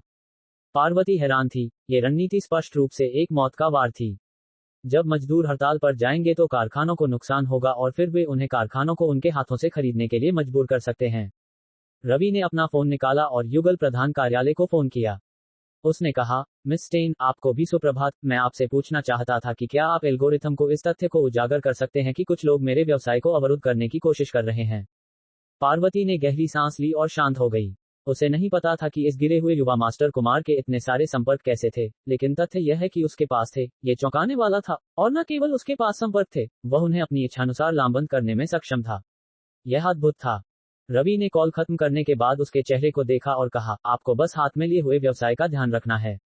अगर कोई पृष्ठभूमि में चालें चलने की कोशिश कर रहा है तो आप उन्हें अपनी गति से संभाल सकती हैं। हालांकि अगर आपको ऐसी कोई चीज का सामना करना पड़े जिसे आप संभाल नहीं सकती, तो मुझे बताएं। मैं देखूंगा कि उनके बारे में क्या करना है। मैं चाहता हूं कि यह कंपनी लाभदायक हो और मैं वह जल्द चाहता हूं। क्या आप समझती हैं? पार्वती हिमाली ने सिर हिलाया। रवि से आने वाली बॉस वाली आभा कुछ ऐसी थी जिसने उसे डराया और उसे अपनी नौकरी के लिए जवाबदेह महसूस कराया। वह एक तरह से उसकी आभारी थी और साथ ही उसे चिंता थी कि अगर वह असफल हुई तो वह उसके साथ क्या कर सकता है। निर्धारित समय के बाद रवि खड़ा हुआ और कॉन्फ्रेंस रूम के अंदर चला गया। उसने 5 पुरुषों को देखा और पूछा, तो नेताओं, आपने क्या सोचा है? एक आदमी ने कहा, सर, अगर आप हमें एक लिखित समझौता देने को तैयार हैं कि जब आप कारखानों को खरीद लेंगे तो आप हमें बनाए रखेंगे, तो हम हड़ताल के लिए सहमत होंगे और आपको पहले किया गया वादा निभाना होगा। रवि ने अपने हाथ अपनी जेब में डाले और कहा, मैं आपको ये दूंगा, लेकिन क्या आप मुझे एक लिखित समझौता भी दूंगा कि आप इस लेन देन को गुप्त रखेंगे? अगर आप किसी को भी एक शब्द भी बताने की हिम्मत करते हैं तो मैं आपको मेरे साथ दोहरा खेल खेलने और मुझे धोखा देने के लिए गिरफ्तार करवा दूंगा। अगर आप सहमत हैं तो मैं भी सहमत हूं। लोगों ने ऐसी बात पर ध्यान दिया और उन्होंने दृढ़ता से सहमति व्यक्त की।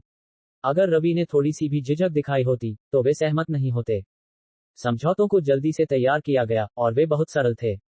मजदूर संघ के नेताओं ने उनसे सहमति व्यक्त की और सिर हिलाया।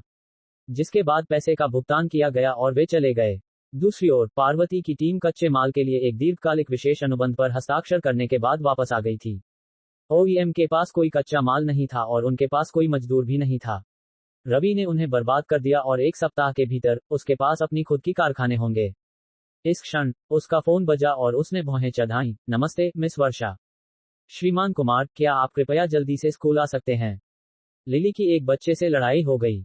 रवि एक पल में खड़ा हो गया और कहा, मैं वहीं हूंगा, कृपया तब तक उसका ख्याल रखना। उसकी आंखें शांत बॉस से नरक के राक्षस में बदल गईं। क्या आप अगले अध्याय के साथ आगे बढ़ना चाहेंगे? अध्याय 46, न्याय की तलवार। रवि अपनी कार स्कूल ले गया और पिछली बार की तरह उसने अपना आपा बनाए रखा। उसने राधा को भी फोन नहीं किया क्योंकि वह नहीं चाहता था कि वह चिंतित हो। युवा व्यक्ति ने स्कूल के बाहर कार खड़ी की। फिर वह गलियारों से होते हुए सीधे प्रिंसिपल के कमरे की ओर चला गया। जब वह जगह पर पहुंचने वाला था, मिस वर्षा ने उसे रोका और रवि ने पूछा, लिली कहाँ है? मिस वर्षा ने जवाब दिया, वह स्टाफ रूम के अंदर है। रवि ने सिर हिलाया और फिर पूछा, कृपया मुझे उससे मिलने ले चलो। मिस वर्षा रवि के शरीर से निकलने वाली ठंडी लहर को महसूस कर सकती थी। युवा शिक्षिका काम गई और जल्दी से रवि को दूसरे विंग में ले गई जहां स्टाफ रूम स्थित था। युवा व्यक्ति ने एक युवा व्यक्ति को देखा जो एक लड़के के बगल में अपनी गर्दन ऊंची करके बैठी थी। जब इस महिला ने रवि को आते हुए देखा तो वह हैरान रह गई। आखिरकार रवि बैठक के लिए साफ और कुरकुरे कपड़े पहने हुए था और वह डैशिंग लग रहा था। हालांकि जब उसकी नजर उससे मिली तो उसने 1 सेकंड के लिए सांस लेना बंद कर दिया। उसकी आभा इतनी ठंडी थी। सहज रूप से उसने अपने बच्चे के कंधे पर हाथ रख दिया।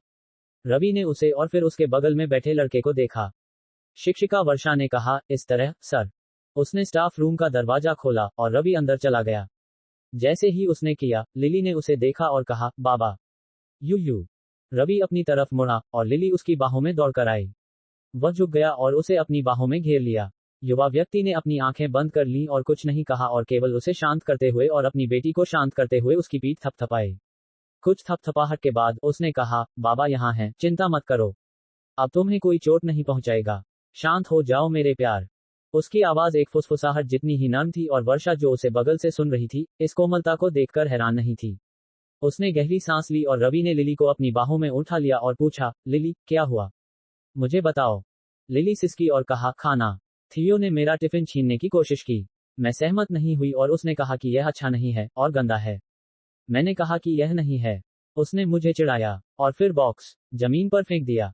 रवि ने धीरे से उसकी पीठ थपथपाई और पूछा, फिर क्या हुआ? हालांकि वह नर्म लग रहा था, वर्षा और बाकी शिक्षक देख सकते थे कि उसकी आंखें ठंडी होती जा रही हैं। वे सभी घबराहट में निगल गए। जो लोग अपनी भावनाओं पर काबू रख सकते थे, उन्होंने अपने आसपास के सभी लोगों को डरा दिया। लिली ने कहा, मैंने उससे सॉरी कहने को कहा, उसने मुझे धक्का दिया। रवि ने गहरी सांस ली और पूछा, क्या तुम्हें चोट लगी है? लिली ने उसे अपनी कोहनी दिखाई और आंसू भरी आंखों से कहा, बाबा, ये दुख रहा है। रवि ने देखा कि उसकी कोहनी लाल और सूजी हुई थी। उसने वर्षा को देखते हुए अपना हाथ उसकी कोहनी पर रखा। शिक्षिका हिचकी और कहा, हमने इन हाउस डॉक्टर से जांच करवाई थी। उन्होंने कहा कि वह ठीक है, आघात एक मजबूत प्रभाव से है। रवि ने पूछा, जब ये सब हुआ तो तुम कहाँ थी? वर्षा सवाल से डर गई और कहा, मैं एक और छात्र को उसके टिफिन में मदद कर रही थी। ये सब बहुत जल्दी हुआ, सर। मैं माफी चाहती हूँ। लिली ने कहा, जब थियो ने धक्का दिया तो मिस वर्षा ने मुझे पकड़ लिया। रवि की आंखों में ठंडक थोड़ी कम हुई और उसने पूछा, उस छात्र के माता पिता कहाँ हैं? वर्षा ने सिर हिलाया और कहा, श्रीमती इलियट बाहर बैठी हैं। रवि ने सिर हिलाया और पूछा, इस पूरी बात पर उसकी क्या प्रतिक्रिया थी? वर्षा ने एक मुंह भर निगल लिया और लिली ने कहा, उसने कहा कि मैं एक बुरी बच्ची हूँ। युवा व्यक्ति मुस्कुराया और अपनी सिसकती हुई बेटी को फुसलाया। इससे पहले उसने कहा, मिस वर्षा, क्या लिली ने झूठ बोला? महिला ने सिर हिलाया और फिर रवि ने कहा, उन्हें अंदर बुलाओ, चलो सुनते हैं कि उसे क्या कहना है। वर्षा श्रीमती इलियट को उनके बेटे थियो के साथ अंदर बुलाने के लिए स्टाफ रूम से बाहर चली गई। थोड़ी देर बाद वे तीनों अंदर आ गए। रवि अभी भी अपनी बेटी को फुसला रहा था जिसने अपना सिर उसकी गर्दन में दबा लिया था। युवा व्यक्ति उसे सीधे अस्पताल ले जाना चाहता था, लेकिन चूंकि इन हाउस बेटी ने कहा कि यह सिर्फ साधारण कुंदाघात था, इसलिए उसने इसे कोई बड़ी बात नहीं बनाई। साथ ही लिली सामान्य रूप से हाथ हिला रही थी, हालांकि कुछ दर्द था। श्रीमती इलियट ने आगे बढ़कर कहा, तो आप इस लड़की के पिता हैं? देखिए, मैं ये स्पष्ट करना चाहती हूँ कि मेरा थियो नहीं है। इससे पहले कि वह कुछ और कह पाती, रवि ने उसे अवमानना और उपहास से भरी नजर से देखा। सिर्फ एक नजर ने महिला को शांत कर दिया और रवि ने आगे बढ़कर कहा, मेरे पास मिस वर्षा एक गवाह के रूप में है। मुझे यकीन है कि कक्षा के अंदर निगरानी कैमरे भी हैं। क्या आपका मतलब यह है कि इन सब के बावजूद आपका बेटा निर्दोष है? श्रीमती इलियट को एहसास हुआ कि वह वास्तव में बकवास कर रही थी, और उसने ढकने की कोशिश की। ये सज्जन बच्चों के बीच ऐसी झड़प स्पष्ट है, आखिरकार वे सभी युवा और बेवकूफ हैं। रवि ने सिर हिलाया और जवाब दिया, आपका बेटा बेवकूफ हो सकता है लेकिन मेरी बेटी नहीं। आपको ऐसी टिप्पणियां करने के लिए कुछ भी पता नहीं है। मैंने अपनी बेटी को कभी भी दूसरों से लड़ना नहीं सिखाया। शिक्षक गवाह हैं, कैसे आपके बेटे ने भोजन फेंका और साझा न करने से इनकार करने पर मेरी बेटी का मजाक उड़ाया। उसकी बांह को देखो, अगर उसे कुछ गंभीर हो जाता तो मैं तुम में से किसी को भी नहीं छोड़ता। अंतिम शब्दों में उसकी आवाज शांत थी, लेकिन उसकी आंखें क्रोधित थीं। श्रीमती इलियट शर्मा रही थी। आखिरकार क्या वह नहीं जानती थी कि उसका बेटा बहुत बिगड़ैल है? उसने कहा, सर, क्या मैं नुकसान की भरपाई कर सकती हूँ? रवि ने उपहास करते हुए कहा, आप जैसे अमीर और लापरवाह माता पिता के कारण ही युवा पीढ़ी उपद्रव के अलावा कुछ नहीं बनती है। क्या आपको लगता है कि मेरे पास आपके तुच्छ पैसे की कमी है? अगर आप बच्चे को पालना सीखने में कुछ समय बिता सकते हैं, तो शायद आपके पास बेहतर संतान होगी। हालांकि ये चीज, इसे देखो, इतनी लापरवाही से वहां खड़ा है और गर्व से चारों ओर देख रहा है। क्या आपको वास्तव में लगता है कि अगर आपने उसे सही और गलत के बीच का अंतर नहीं बताया तो वह किसी का कोई भला कर रहा होगा? इस समय स्टाफ रूम का दरवाजा खुला और एक अधेड़ उम्र का आदमी अंदर चला आया। उसने दृश्य को देखने से पहले रवि को देखा और कहा, सर, मैं समझता हूं कि आपकी बेटी को चोट लगी है, लेकिन क्या आप यहां एक रेखा पार नहीं कर रहे हैं? आपका यहां वास्तव में क्या कहना है? रवि ने नवागंतुक को देखा और पूछा, तो मैं अनुमान लगा रहा हूं कि आप पिता होंगे। आदमी ने सिर हिलाया और बताया, मेरा नाम कार्लोस इलियट है। थियो मेरा छोटा बेटा है। थियो ने खुद को कार्लोस की जांघ से चिपका लिया और रवि को देखने की हिम्मत नहीं की, क्योंकि इस चाचा ने उसे डरा दिया था। रवि ने सिर हिलाया और पूछा, श्रीमान इलियट, क्या आप जानते हैं कि आपके बेटे ने क्या किया? कार्लोस ने सिर हिलाया और रवि ने जवाब दिया, तो मिस वर्षा आपको पूरी घटना के बारे में कैसे बताती हैं? फिर हम बात करेंगे। वर्षा तेज थी। वह जानती थी कि रवि एक साधारण व्यक्ति नहीं है। उस दिन जब लिली बीमार पड़ी और अगले दिन नए दिशानिर्देश जारी किए गए, पर्याप्त सबूत थे। इसलिए उसने पूरी घटना सुनाई और यह सुनिश्चित करने के लिए कि इलियट कोई संदेह न उठा सके, उसने एक वीडियो फुटेज चलाया जिसमें दोनों बच्चे साफ साफ कैद थे। कार्लोस इलियट ने अपनी मुट्ठी भींच ली और अपने बेटे को देखा। वह एक आदमी था और चाहे वह अपने बच्चे से कितना भी प्यार करता हो, वह अब जिम्मेदारी से नहीं बच सकता था। रवि ने कार्लोस को देखा और कहा, श्रीमान इलियट, मेरी आपसे कोई दुश्मनी नहीं है और मैं समझता हूं कि आप अपने बच्चे से प्यार करते हैं। हालांकि आपके समान मेरी बेटी मेरा गौरव, आनंद और जीवन है। मैं कभी भी किसी को उसे गलत नहीं करने दूंगा। मैंने शायद इस घटना को एक छोटी सी टक्कर के रूप में लिया होगा, लेकिन जिस तरह से आपकी पत्नी ने आपके बेटे का बचाव किया, मैं मदद नहीं कर सकता, लेकिन चिंता करता हूं कि क्या आपका बेटा फिर से ऐसा कुछ करेगा। कार्लोस इलियट ने गहरी सांस ली और कहा, मैं आपकी चिंता समझता हूं। जब हम घर वापस जाएंगे तो मैं उसे अनुशासित करूंगा। जैसे ही उसने ये कहा, उसने लड़के को देखा, जो अब अपनी मां को पकड़े हुए था। इस समय प्रिंसिपल अंदर चली आई। रवि ने उसे सिर हिलाकर अभिवादन किया और लिली ने कहा, शुभ दोपहर मैडम प्रिंसिपल। कार्लोस ने अपनी पत्नी के साथ थोड़ा सा सिर झुकाया और देखा कि थियो ने कुछ नहीं कहा।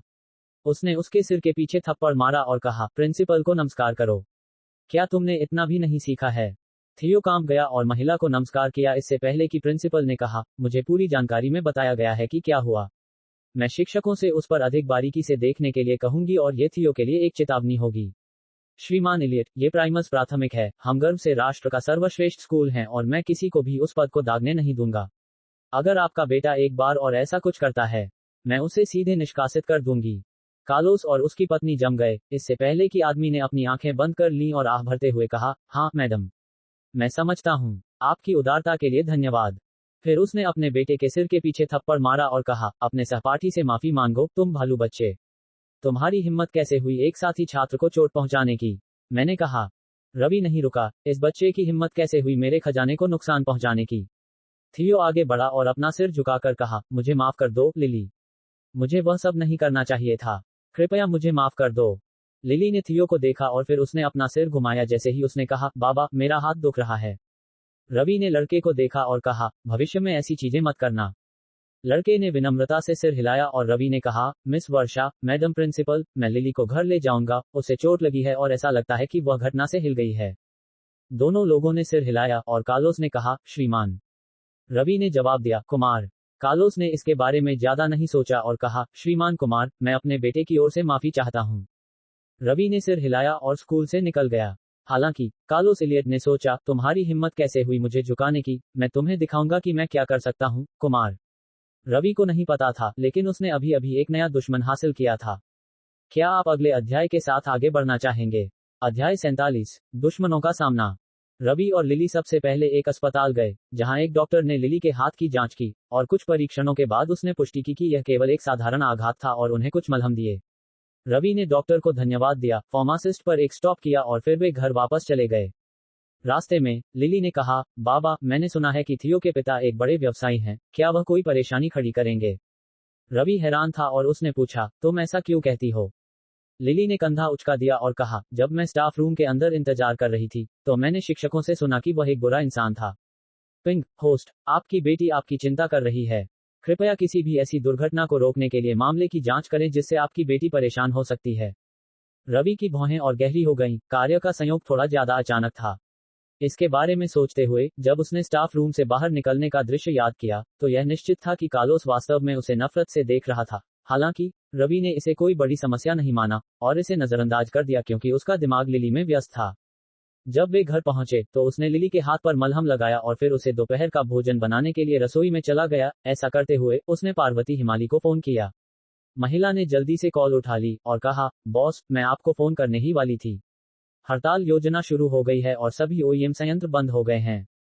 रवि ने सिर हिलाया और कहा, ठीक है, वह महत्वपूर्ण नहीं है। इस आदमी के बारे में मुझे जानकारी इकट्ठा करने में मदद करो जिसका नाम कार्लोस इलियट है। लोगों के बीच उसकी कुख्यात छाप लगती है। पार्वती हिमाली ने सिर हिलाया और कहा, मैं अभी जांच करूंगी। शाम को राधा वापस आई और उसने लिली को सोफे पर सोते हुए पाया। उसने उसकी कोहनी पर त्वचा का एक हल्का लाल पैच देखा और उसकी भौहें सिकुड़ गईं। उसने रवि से पूछा, जो बगल में सो रहा था, प्यारे, जागो। रवि धीरे धीरे जागा और जम्हाई लेते हुए बोला, हाँ राधा। क्या हुआ प्यारे? राधा ने लिली के हाथ की ओर इशारा किया और पूछा, यह क्या है? रवि ने सिर हिलाया और जो कुछ हुआ वह सुनाया, और राधा ने आह भरी। लिली उसकी बच्ची थी, अपनी बेटी को बार बार चोटिल होते देखकर वह बुरा महसूस कैसे नहीं कर सकती थी। उसने कहा, मुझे लगता है कि हमें शहर के बाहर पश्चिमी पहाड़ियों पर बुद्ध मंदिर जाना चाहिए। रवि मुस्कुराया और पूछा, तुमने कब से महान दयालु देवी में विश्वास करना शुरू कर दिया? दयालु देवी क्लोवर नेशन के लोगों द्वारा पूजी जाने वाली एक मूर्ति थी। उन्हें पौराणिक समय में अपनी करुणा और अपने अनुयायियों के प्रति दयालु आचरण के लिए पवित्र त्रिमूर्ति में से एक माना जाता था। हालांकि उन्हें अब भी जनता द्वारा प्यार किया जाता था। रवि को याद आया कि उसकी मां भी दयालु देवी की पूजा करती थी। राधा ने उस पर आंखें घुमाई और कहा, जब से तुम बीमार हुए और मुझे लिली हुई, मैं प्रार्थना कर रही हूँ। इसने मुझे शांत रहने में मदद की। हालांकि मैं कभी पश्चिमी पहाड़ियों के मंदिर में नहीं गई। रवि ने थोड़ी देर सोचा और यह समझ में आया। उसने कहा, जब आपकी अगली छुट्टी होगी तो हम जा सकते हैं। लिली थोड़ी देर बाद जाग गई और चूंकि वे पियानो नहीं बजा सकते थे, उसने कैमरामैन का काम संभाला और रवि को सिरेमिक कार्यशाला को स्ट्रीम करने में मदद करना शुरू कर दिया। उसने सुनिश्चित किया कि प्रक्रिया के दौरान रवि का चेहरा न दिखाया जाए। कई दर्शकों ने उसे रिश्वत देने की कोशिश की। कुछ ने कहा कि वे उसे गुड़िया और खिलौने देंगे अगर वह अपने पिता का चेहरा बता सके। हालांकि लिली बहुत समझदार थी और उसने कहा, अंकल हाइपीरियन, मेरे बाबा मुझे वह सभी गुड़िया दिला देंगे जो मैं चाहती हूँ। आंटी जिंग, मेरे बाबा मुझे पहले से ही दिन में 2 कैंडी देते हैं। मुझे ज्यादा खाने की अनुमति नहीं है, नहीं तो मेरे दांत सड़ जाएंगे। माँ गुस्सा हो जाएंगी। रवि समय समय पर हंसता रहा। इस क्षण मेल समूह में शामिल हो गई और टिप्पणी की, होस्ट, क्या आप कल मेरी प्रदर्शनी में आ सकते हैं? ये पहली बार है जब मैं सार्वजनिक स्थान पर अपना काम प्रदर्शित कर रही हूँ। मैं वास्तव में चाहती हूँ कि आप आएं और अपनी उपस्थिति से शोभा बढ़ाएं। मेरे शिक्षक भी आपसे मिलना चाहते हैं। लिली को जवाब देना नहीं आता था, इसलिए उसने कहा, बाबा, बहन मेल हमें एक प्रदर्शनी में आमंत्रित कर रही है। मुझे क्या कहना चाहिए? रवि ने अपना सिर उठाया और भ्रम में उसे देखा। लिली ने आशा भरी आंखों से उसे देखा और कहा, प्लीज, क्या हम जा सकते हैं? रवि हैरान था और उसने पूछा, तुम वहां क्यों जाना चाहती हो? लिली ने सोचा और कहा, मैं देखना चाहती हूँ कि एक प्रदर्शनी क्या होती है। पिंक, होस्ट, अपनी बेटी को प्रदर्शनी में ले जाएं और कम उम्र से ही उसके दिमाग में एक प्रगतिशील विचार प्रक्रिया स्थापित करने का प्रयास करें। रवि ने आह भरी और पूछा, ठीक है, ये कब है? उसे विवरण मुझे इनबॉक्स करने के लिए कहो। लिली ने संदेश दिया और चैट में हलचल मच गई। कई लोग प्रदर्शनी में शामिल होना और देखना चाहते थे, लेकिन मेल ने उनकी परवाह नहीं की। स्ट्रीम काट दी गई और लिली ने फोन रवि को लौटा दिया और युवा व्यक्ति ने मेल द्वारा उसे इनबॉक्स में भेजे गए विवरणों की जांच की। इससे पहले उसने उसे उस समय के बारे में जवाब दिया जब वह लिली के साथ मिलने जाएगा। स्थान शहर में ही स्थित था और आश्चर्यजनक रूप से सम्राट टावर के पास। लिली थोड़ा पढ़ने के लिए घर के अंदर वापस चली गई जबकि रवि ने गैराज की सफाई शुरू कर दी। वह नहीं चाहता था कि वह वहां रुके क्योंकि धूल लगेगी। उसका फोन बजा और रवि ने स्पीकर पर कॉल स्वीकार की। पार्वती हिमाली ने कहा, बॉस कार्लोस इलियट शहर में कुछ बार और क्लब चलाता है। युवा व्यक्ति ने सिर हिलाया और कहा, ठीक है। पार्वती ने कहा, एक और अच्छी खबर, पुलिस ने इको कुमार का पता लगा लिया है। ये बहुत संभव है कि उसे गिरफ्तार कर लिया जाएगा। रवि ने अपनी मुट्ठी भींच ली और कहा, ठीक है, धन्यवाद। युवा व्यक्ति अपने गैराज की दहलीज पर खड़ा था। इससे पहले उसने थोड़ी देर सोचा और अपना फोन उठाया और एक नंबर डायल किया। दूसरी तरफ, हा, श्रीमान, मुझे उम्मीद नहीं थी कि आप इतनी जल्दी मुझे ढूंढेंगे। रवि ने कहा, मेरे पास आपके लिए एक काम है। मैं आपको 10 लाख रुपए दूंगा। श्रीमान और श्रीमती कुमार की दुर्घटना की जांच करें, जो 4 साल पहले हुई थी। माको ने गहरी सांस ली और कहा, श्रीमान कुमार, आप समझते हैं कि दुर्घटना कई साल पहले हुई थी। किसी भी चीज की पुष्टि करना वास्तव में मुश्किल होगा। रवि ने जवाब दिया, मुझे पता है, लेकिन मैं फिर भी चाहता हूं कि आप अपनी पूरी कोशिश करें। दूसरा व्यक्ति चुप हो गया और कहा, ठीक है, मैं इसकी जांच करूंगा। आप पैसे रख सकते हैं, मैं अपना हिस्सा तभी लूंगा जब मैं वास्तव में कुछ ढूंढ सकूंगा। रवि ने सिर हिलाया और कॉल काट दी गई। राधा बगल से आई और पीछे से उसकी मदद की। उसने पूछा, क्या आप अभी भी ये पता लगाने की कोशिश कर रहे हैं कि माँ और पिताजी को क्या हुआ था?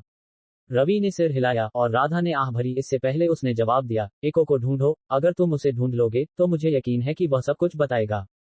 युवा व्यक्ति ने भौहें चढ़ाई और पूछा, वह पुलिस की रडा पर है, उसके करीब जाना मुश्किल होगा।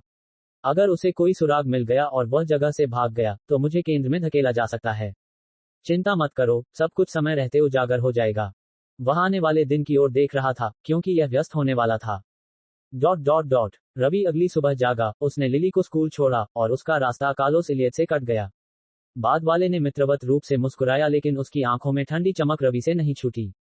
युवा व्यक्ति ने कुछ सोचा और उसने लिली के गाल पर चूमा। इससे पहले उसे शिक्षिका वर्षा को सौंपा।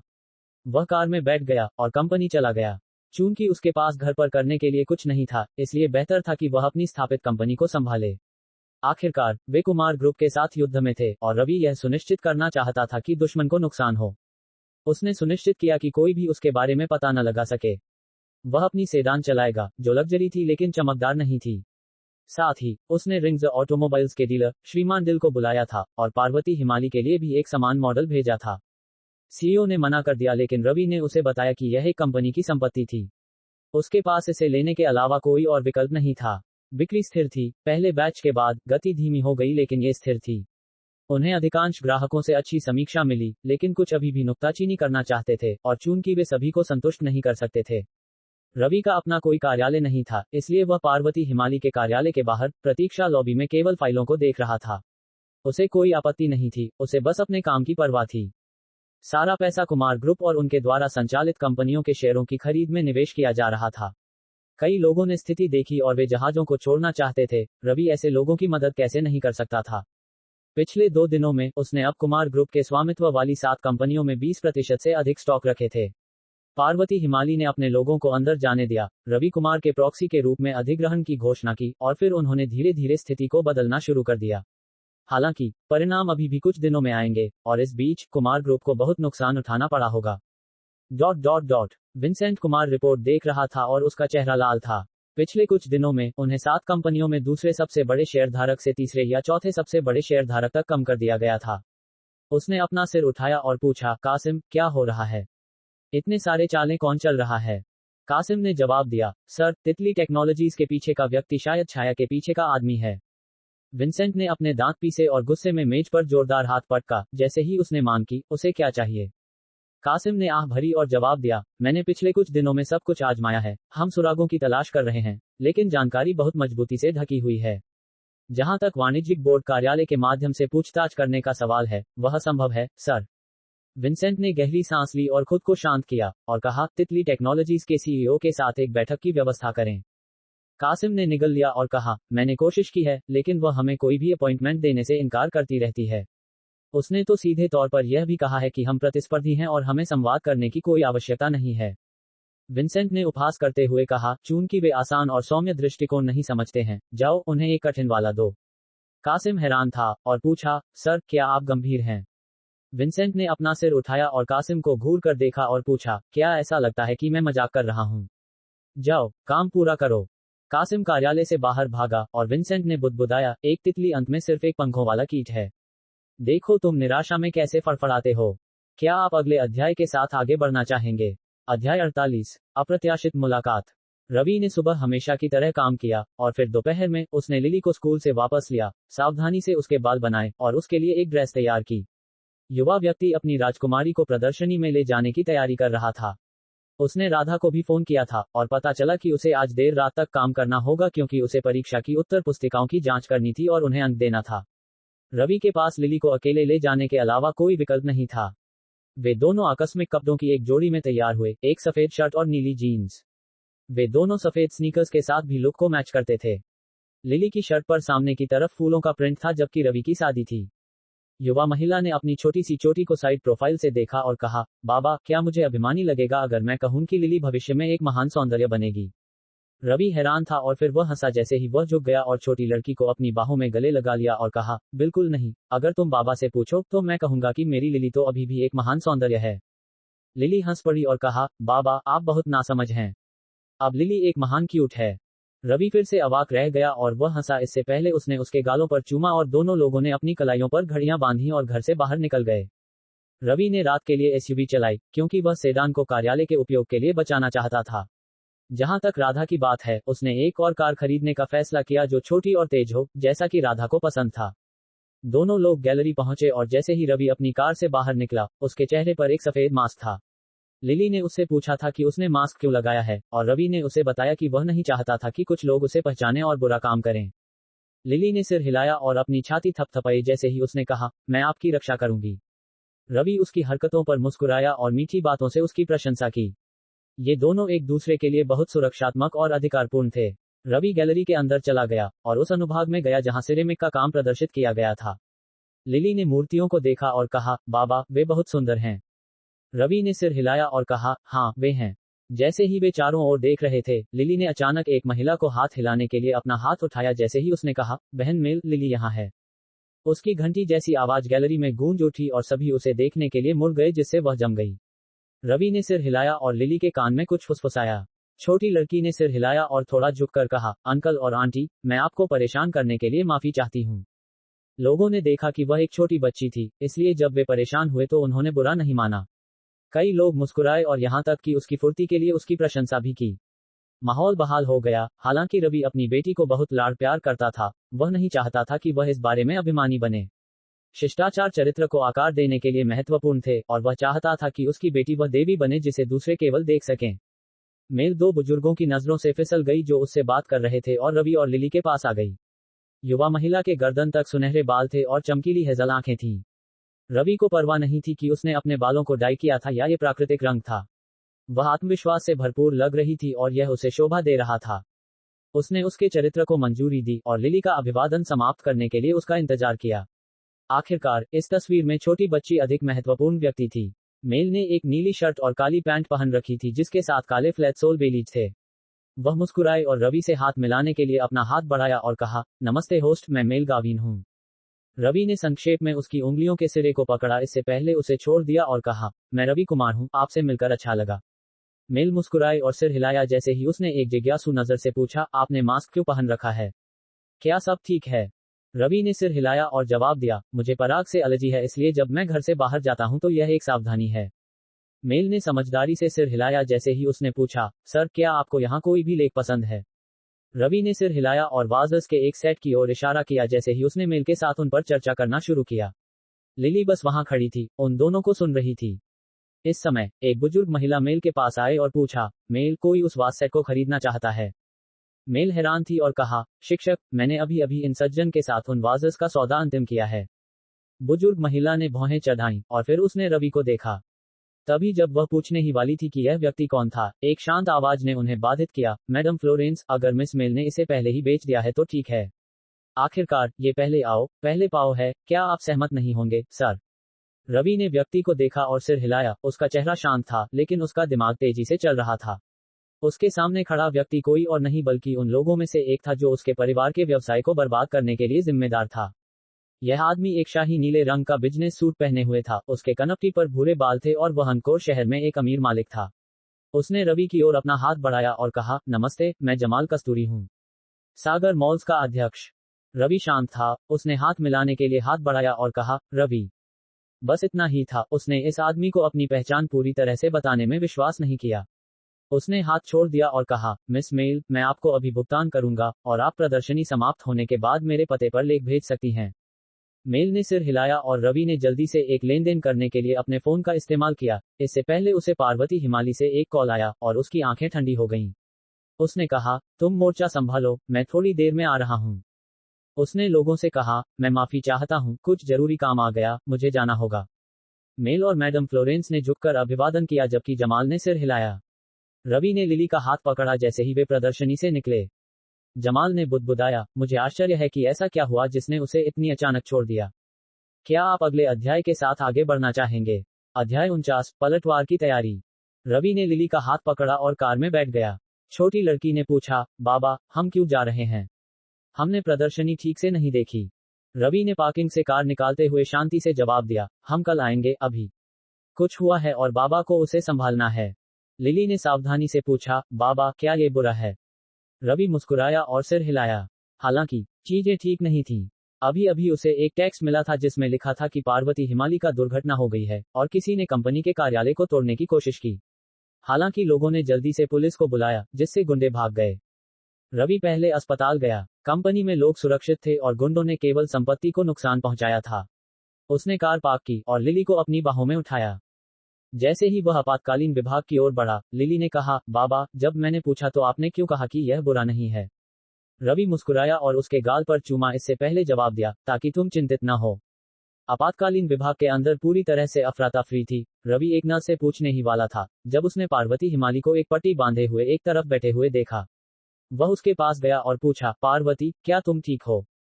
पार्वती ने अपना सिर उठाया और कहा, बॉस, आप यहाँ कैसे पहुंचे? मैं ठीक हूँ। ये ड्राइवर है जिसे गंभीर चोटें आई हैं। उसने उसे बताया कि ड्राइवर की एक टांग टूट गई थी और कुछ सिर में चोट लगी थी। रवि ने तुरंत कंपनी के वित्त विभाग को मुआवजे और चिकित्सा खर्चों के लिए धन जुटाने के लिए कहा। वह घायल के परिवार से नहीं मिला क्योंकि वह नहीं चाहता था कि लिली कम उम्र में ऐसे तीव्र दृश्य की गवाह बने। हालांकि उसने उसे बिस्तर पर सीमित देखा था, ये प्रियजनों के विलाप और हताशा से भरा नहीं था। पार्वती अपने पैरों पर खड़ी हो गई और कहा, मैंने सुना है कि कुछ गुंडों ने कार्यालय पर हमला किया, क्या हमें वहां चलना चाहिए? रवि ने सिर हिलाया और कहा, तुम्हें आराम करना चाहिए। पार्वती ने सिर हिलाया और कहा, नहीं बॉस, मैं कंपनी की सीईओ हूं, मैं विपरीत परिस्थितियों में पीछे नहीं हटूंगी। वे लोग सोचते हैं कि वे मुझे डरा सकते हैं, लेकिन वे गलत हैं, मैं उनसे कीमत वसूलूंगी। लिली उसकी भावना से प्रभावित हुई और कहा, हाँ चाची पार्वती। रवि भ्रमित था कि उसे हंसना चाहिए या रोना चाहिए क्योंकि उसकी बेटी को लगता था कि पार्वती एक महान सेनापति थी। उसने कहा, ठीक है, साथ आओ, मैं तुम्हें ले चलूंगा। रवि ने कार चलाई और लिली पीछे पार्वती से बात कर रही थी, उससे पूछ रही थी कि क्या वह वास्तव में ठीक है या उसे कहीं और चोट लगी है। पार्वती देख सकती थी कि लिली वास्तव में चिंतित थी और उसे आश्वासन दिया कि वह ठीक है। वे जल्दी से कार्यालय पहुंचे और सफाई कर्मचारियों को पहले से ही काम पर पाया। रवि को पता चला कि 2 सुरक्षा गार्ड घायल हो गए थे।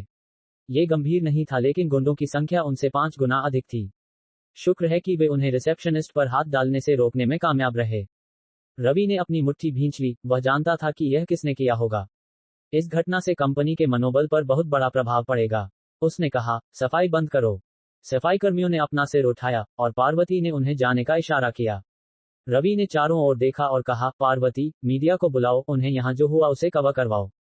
मैं एल्विन से जल सेना और कुछ स्ट्रीमर्स को लामबंद करने के लिए कहूंगा जो अराजकता पसंद करते हैं। जनमत को अपने पक्ष में करो। पार्वती ने सिर हिलाया और रवि ने कहा, मैं ये सुनिश्चित करूंगा कि वे अपने किए की कीमत चुकाएं। फिर उसने लिली को उठाया और राधा को लेने के लिए कार्यालय से बाहर चला गया। लिली ने पूछा, बाबा, वहां क्या हुआ? रवि ने कहा, कुछ बुरे लोग बाबा को नुकसान पहुंचाना चाहते हैं और इसलिए उन्होंने कार्यालय तोड़ दिया। लिली ने भौहें चढ़ाईं और कहा, बुरे लोग, उन्हें पीटना चाहिए। रवि ने सिर हिलाया और सिस्टम ने संकेत दिया, पिंक, गुंडों को पीटो और शिखर सुरक्षा कंपनी का स्वामित्व प्राप्त करो। युवा व्यक्ति ने लगभग अपनी कार का नियंत्रण खो दिया, लेकिन फिर वह शांत हो गया। यह एक अच्छी बात थी, इससे उसे अपने कार्यालय और परिवार की सुरक्षा समस्याओं के बारे में चिंता करने की जरूरत नहीं होगी। ... उसने राधा को उठाया, फिर वे घर चले गए। उसने माको को फोन किया और पूछा, क्या आप जानते हैं कि किसने मुझ पर हमला किया होगा और कुमारों के आदेश पर मेरे कार्यालय को नष्ट करने की कोशिश की? माको ने कहा, कुमारों का 7वीं गली गिरोह के साथ संपर्क रहा है। वे लोग पागल हैं। 20 लोगों का एक गिरोह, छोटे मोटे गुंडे, और मुख्य रूप से हमला और छोटी मोटी लूटपाट पर ध्यान केंद्रित करते हैं। रवि ने सिर हिलाया और पूछा, मुझे भेजो जहां वे आमतौर पर स्थित हो सकते हैं। रवि ने उसे धन्यवाद दिया। इससे पहले उसने कॉल काट दी। फिर वह अंदर गया और राधा को पाया। रात का खाना खाया। इससे पहले उसने कहा, मुझे काम देखने जाना है, देर रात तक वापस आऊंगा। राधा ने सिर हिलाया और कहा, ठीक है, लेकिन अपना ख्याल रखना। रवि ने सिर हिलाया। वह घर से निकला और सूर्यघड़ी मॉल पर एक स्टॉप किया। उसने एक नुकीली टोपी, काली हुडी खरीदी, एक बैटरी से चलने वाली कील बंदूक और धातु का बेसबॉल बैट। उसने ये जांचने के लिए बैच से एक स्विंग लिया कि क्या ये काफी अच्छा था, और फिर उन सभी के लिए नकद में भुगतान किया। फिर उसने अपनी कार के अंदर कपड़े बदले, काली हुडी और टोपी पहनी। इससे पहले उसने कील बंदूक में एक कारतूस लोड किया और उस पते की ओर चला गया जो माको ने उसे बताया था। युवा व्यक्ति 1 घंटे बाद स्थान पर पहुंचा, और फिर वह ड्राइवर सीट के अंदर बैठा रहा जैसे ही उसने इंतजार किया। सड़क के पार एक पब गतिविधि से गुलजार था, और यह कार्रवाई करने का सही समय नहीं था। रवि करीबी मुकाबले, डिजिटल युद्ध कौशल का अभ्यास और सीख रहा था, और उसका स्तर अधिकांश मनुष्यों से बेहतर था। चूंकि इन लोगों ने इतनी अधिकता करने की हिम्मत की, इसलिए उसने एहसान वापस करने में कोई आपत्ति नहीं की। उसने खिड़की से बाहर देखा और बुदबुदाया, मैं तुम सभी को भुगतान करवाऊंगा, जल्द ही। वह चुपचाप इंतजार कर रहा था, एक धैर्यवान सांप की तरह जो अपने शिकार पर हमला करने के सही समय का इंतजार कर रहा था। क्या आप अगले अध्याय के साथ आगे बढ़ना चाहेंगे? अध्याय 50, बदला और चेतावनी। रात हो चुकी थी और लोग जाने लगे थे। सुबह के 2:30 बज चुके थे और सड़कें सुनसान थीं।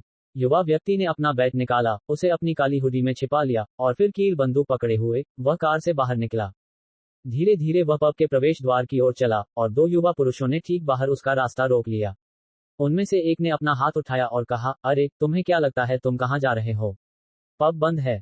वे नशे में थे, और उन्होंने रवि के पीछे पकड़ी हुई कील बंदूक पर ध्यान नहीं दिया। युवा व्यक्ति ने पूछा, मुझे 7वीं गली के भाइयों से कुछ मदद चाहिए। मैं भुगतान करने को तैयार हूं। क्या आप मेरी मदद कर सकते हैं? दोनों युवा पुरुषों ने एक दूसरे को देखा और दूसरे लड़के ने पूछा, क्या तुम पैसे लाए हो? रवि ने सिर हिलाया। फिर उसने अपना हाथ हिलाया और 2 लोगों के पैरों पर 2 कीलें दागी। आह आह, वे चिल्लाए जैसे ही कीलें उनके पैरों में चुभ गईं। हालांकि इससे पहले कि वे प्रतिक्रिया कर पाते, रवि ने एक काला बैट निकाला और उसे उनके सिर के पीछे मारा। दोनों लोग बेहोश हो गए। रवि ने उन्हें मारा नहीं, बल्कि बल इतना था कि उन्हें सुला दिया। आभासी दुनिया के अंदर रवि उन चीजों को उठा सकता था जिन्हें वह सीखना चाहता था, लेकिन वह तभी अगले पर जा सकता था जब उसने पिछले वाले में महारत हासिल कर ली हो। लोगों को मार गिराना उन चीजों में से एक था जो उसे लगा कि अगर उसके दुश्मन उस पर हमला करते हैं तो काम आएगी। उसे जो चौंकाया वह ये तथ्य था कि किसी व्यक्ति को बेहोश करने के कई तरीके थे। दोनों लोग लट्ठों की तरह गिर गए। फिर रवि ने अपना सिर उठाए बिना पब के अंदर चला गया। वहां एक सुरक्षा कैमरा था। वह डिस्क को बाद में ले जाएगा, लेकिन पहले सफाई करेगा। रवि पब में घुसा और देखा कि कुछ लोग अभी भी कुछ लड़कियों के साथ खेल रहे थे। उसने 6 पुरुषों और 2 लड़कियों की गिनती की। वह उनकी ओर लपका। लोग आनंद में डूबे हुए थे। अगर वह धीरे धीरे चलता तो कोई उसे देख लेता, लेकिन वह 10 मीटर की दूरी को जल्दी से तय करने में सफल रहा, और फिर इससे पहले कि वे प्रतिक्रिया भी कर पाते, कील बंदूक ने अपनी दक्षता प्रदर्शित की। फूट फूट फूट फूट फूट फूट। उसने इस बार उनके पैरों को निशाना नहीं बनाया। उसने उनके बाइसेप्स और जांघों को निशाना बनाया। मानव शरीर के 2 सबसे दर्दनाक क्षेत्र, मांसपेशियों और नसों की अधिक मात्रा के कारण। फिर उसने बैट घुमाया, उन सभी को मारा और उन्हें बेहोश कर दिया। लड़कियां चिल्लाना चाहती थीं, लेकिन उसने कील बंदूक को उन पर निशाना बनाया और कहा, अगर तुम चिल्लाई तो मैं तुम्हें मुंह में गोली मार दूंगा। दोनों लड़कियां चौंक गईं, और रवि ने कहा, दफा हो जाओ, घर जाओ, इससे पहले कि मैं अपना मन बदलूं। इस समय एक लड़का पीछे की ओर जाने वाले बगल के दरवाजे से भागा। उसने चिल्लाया, अरे, यह क्या साला? आह! रवि मुड़ गया था और उसने आदमी को एक कील से मारा था, ठीक जांघ में। फिर वह चला गया और एक बार और गोली मारी, इससे पहले उसे बेहोश कर दिया। ये क्रियाओं का एक सरल सेट लग सकता है, लेकिन रवि किसी को मारना नहीं चाहता था। वह यहां उन्हें यह समझाने आया था कि उसके साथ छेड़छाड़ करने का क्या मतलब है। फिर युवा व्यक्ति बगल के दरवाजे से चला गया और एक अधेड़ उम्र के आदमी को फोन पर किसी से बात करते हुए पाया। साले यहां आओ, कोई लोगों को पीट रहा है। रवि ने अपना बेसबॉल बैट फेंका और सीधे आदमी को बेहोश कर दिया। फिर वह चला गया, अपना बैट उठाया और फोन लिया ताकि दूसरी तरफ ये सुन सके, साला, हम 20 मिनट में पहुंच जाएंगे।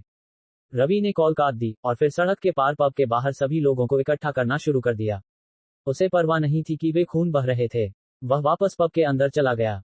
बार पर कीलें दागी और लापरवाही से शराब की बोतलें हर जगह फेंक दी, उसे ढक दिया। फिर उसने नियंत्रण कक्ष तक अपना रास्ता खोजा। सबसे पहले उसने स्प्रिंकलर को अक्षम कर दिया। फिर उसने हार्ड डिस्क, कागज और पेन निकाला। उसने एक नोट लिखा और उसे अपनी जेब में रख लिया। इससे पहले वह वापस चला गया, कुछ बोतलें उठाईं और उनके अंदर की सामग्री को बाहर जाते हुए अपने रास्ते में फैला दिया। पब का क्षेत्र छोटा था और इसका बड़ा हिस्सा पीछे की तरफ स्थित था, जहां बहुत सारे सोफे थे, शायद गिरोह के सदस्यों के आराम करने या पार्टियों की मेजबानी करने के लिए। रवि ने बार काउंटर से मिली एक लाइटर का इस्तेमाल किया और आग लगा दी। लॉ ने शराब के निशान का पीछा किया और पूरा पब आग की चपेट में आ गया। स्प्रिंकलर और जगह के अंदर फंसी शराब की वाष्पों के बिना सब कुछ जल्दी से जलने लगा। फिर वह अधेड़ उम्र के आदमी के पास गया, उसकी शर्ट में नोट ठूंसा और जगह छोड़ दी। गिरोह के सदस्य दर्द में जाग गए और देखा कि पब में आग लग गई थी। वे कांप गए, उन्होंने अधेड़ उम्र के आदमी को जगाया और फिर पुलिस के आने से पहले इलाका छोड़ दिया। वे सभी दर्द में कराह रहे थे जैसे ही वे चले। आधे घंटे बाद एक गिरोह का डॉक्टर उन्हें एक अलग ठिकाने पर इलाज कर रहा था जब एक ग्राफिक टी शर्ट पहने हुए एक युवा आदमी अंदर चला आया। जगह के अंदर लगभग 30 लोग थे और वे सभी चुप हो गए। अधेड़ उम्र के आदमी ने नोट निकाला और अपनी पीठ झुकाकर कहा, बॉस, उसने ये छोड़ा है। युवा आदमी ने नोट लिया और उसमें लिखा था, तुम अकेले खिलाड़ी नहीं हो, मैं तुम्हारे आदमियों को आग में छोड़कर आसानी से मार सकता था। हालांकि मैं हमेशा दुश्मन को एक मौका देता हूं। वही शिष्टाचार तुम्हें भी दिया गया है और मुझे उम्मीद है कि तुम इसे संजोगे, क्योंकि अगली बार मैं वास्तव में तुम्हारा सिर काट दूंगा। युवा आदमी ने आह भरी और पूछा, क्या तुम में से किसी ने उसका चेहरा ठीक से देखा? लोगों ने सिर हिलाया और युवा आदमी ने सिर हिलाया। इससे पहले उसने पूछा, क्या तुम किसी हाथापाई में फंसे? उसे एक मुक्का मारा।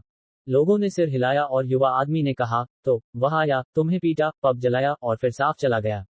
लोगों ने सिर हिलाया और युवा आदमी ने अपने कनपटी को रगड़ा और पूछा, तुम सभी ने आखिरी नौकरी कौन सी ली थी? अधेड़ उम्र के आदमी ने कहा, तितली टेक्नोलॉजीज का विध्वंस। युवा आदमी ने सिर हिलाया और कहा, मैं समझा, उनकी जांच करो। मैं जानना चाहता हूं कि शहर में किसकी हिम्मत है कि मुझ पर इस तरह वार करे। लोगों ने सिर हिलाया और युवा आदमी चला गया। इससे पहले उसने नोट को फाड़कर बिन में फेंक दिया। क्या आप अगले अध्याय के साथ आगे बढ़ना चाहेंगे? वीडियो पसंद आए तो लाइक करें और अपने दोस्तों के साथ शेयर करें। हमारे टेलीग्राम चैनल का लिंक डिस्क्रिप्शन में दिया गया है, तो जरूर ज्वाइन करें ताकि आप हमारे अपडेट सबसे पहले पा सकें। आपका सपोर्ट हमारे लिए बहुत महत्वपूर्ण है, इसलिए हमारे साथ जुड़े रहें और हमारी यात्रा में हिस्सा बनें।